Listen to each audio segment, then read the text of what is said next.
Bismillahirrahmanirrahim. Assalamualaikum warahmatullahi wabarakatuh.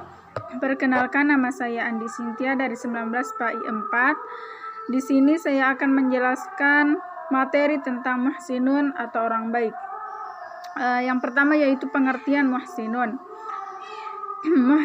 Muhsinun berasal dari kata ihsan yang artinya baik.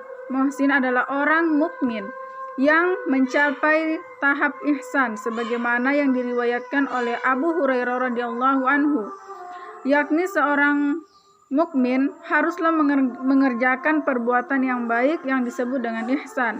Ihsan itu meliputi segala hal yang baik, segala hal perbuatan yang baik terhadap diri sendiri maupun orang lain. Kata ihsan, berbuat baik, ialah kebalikan dari kata al-isa'ah yang artinya berbuat buruk, yaitu tingkah laku seseorang demi melakukan perbuatan yang baik dan mencegah dari dua perbuatan dan mengembangkan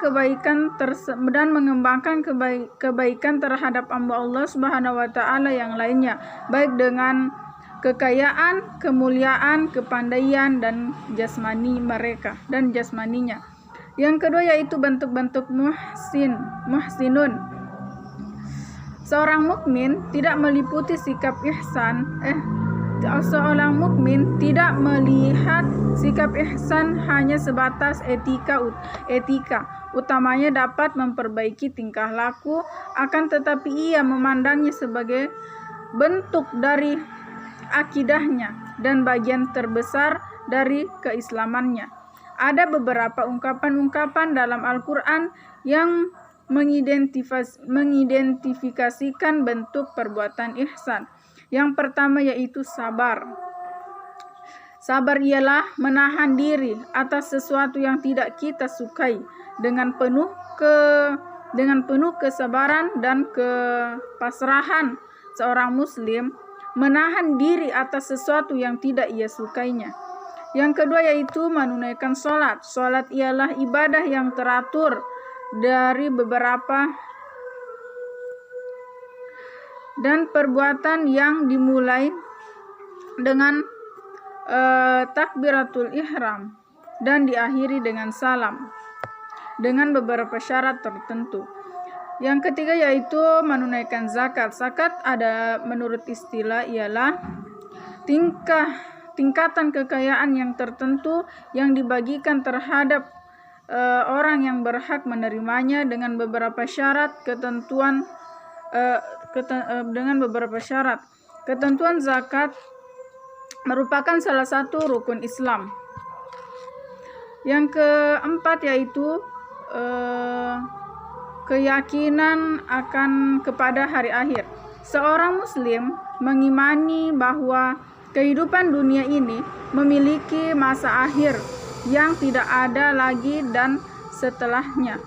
Selanjutnya datanglah hari kedua, yaitu detik-detik menuju negeri akhirat. Yang kelima yaitu jihad. Jihad yang bersifat khusus yaitu berperang melawan orang-orang kafir dan orang-orang yang membenci orang Islam.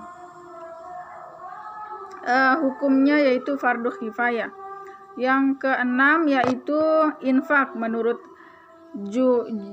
Juwaibir mengatakan dari Ad-Duhang, ia mengatakan infak adalah amal yang dilakukan untuk mendekatkan diri kepada Allah Subhanahu wa taala dengan kemampuan yang dimilikinya. Selanjutnya yaitu ciri-ciri muhsinun. Muhsinun ialah orang yang bertakwa yang senantiasa menginfakkan hartanya di jalan Allah Subhanahu wa taala dalam keadaan lapang maupun dalam keadaan sempit. Bahkan dari bertanya untuk orang yang meminta-minta dan tidak berpunya, dapat menahan amarahnya serta senantiasa memaafkan kesalahan orang lain, tetapi dalam kesabaran dalam menghadapi tetap dalam kesabaran dalam menghadapi semua keadaan, baik dalam keadaan susah maupun dalam keadaan senang, dan bersungguh-sungguh di dalam melaksanakan perintah Allah Subhanahu wa taala dan menjauhi segala larangan Allah Subhanahu wa taala. Ya, selanjutnya itu fungsi dari muhsinun. Pemahaman mengenai fungsi ihsan tidak terlepas dari tantangan yang dihadapi manusia. Berdasarkan dari pengalaman di luar, manusia telah sanggup menguasai segala sesuatu yang ada di dunia ini seperti bumi dan laut. Akan tetapi sampai sekarang manusia belum bisa menundukkan dirinya sendiri dan belum bisa mengetahui dinamika apa yang ada dalam dirinya. Manusia diciptakan oleh Allah Subhanahu wa taala dalam dua macam, yaitu diciptakan oleh Allah Subhanahu wa taala dalam dua macam, yaitu bisa dilihat dari segi ma'ruf dan dari segi mungkar. Merupakan istilah yang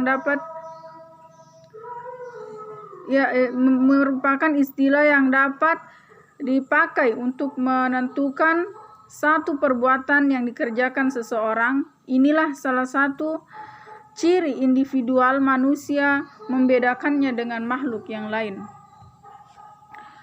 Adapun fungsi ihsan yaitu yang pertama, pendorong, bahwa ihsan terhadap Allah memotivasi manusia untuk mengamalkan hidupnya, untuk menghormati hidupnya, beribadah dan beramal soleh sebatas menambah keimanannya kepada Allah Subhanahu wa taala. Yang kedua yaitu penyalur, yakni bahwa ihsan kepada Allah sesuai yang sudah dipunyai manusia agar bisa berkembang secara optimal dengan aktivitas sehari-harinya. Yang ketiga yaitu pengendalian. Dengan menggunakan ihsan, manusia bisa mengendalikan perbuatannya agar tidak melakukan sesuatu yang dilarang oleh Allah Subhanahu wa taala. Yang keempat yaitu penyesuaian. Manusia harus sadar dengan dirinya sebagai makhluk ciptaan Allah dan tidak adanya kekuatan selain kekuatan Allah Subhanahu wa taala. Dengan demikian, jadi fungsi ihsan di sini adalah agar manusia mengakui bahwa Allah Subhanahu wa taala itu ada, Allah itu sebagai pencipta, dan hendaklah manusia ingat kepada Allah, karena di sini manusia bisa merasakan, dengan begitu manusia dapat merasakan ketentraman dalam hidupnya dan terhindar dari perbuatan yang keji dan mungkar. Sekian materi yang bisa saya jelaskan, lebih dan kurangnya mohon dimaafkan. Wallahu muwaffiq wal hadi ila siratal mustaqim. Assalamualaikum warahmatullahi wabarakatuh.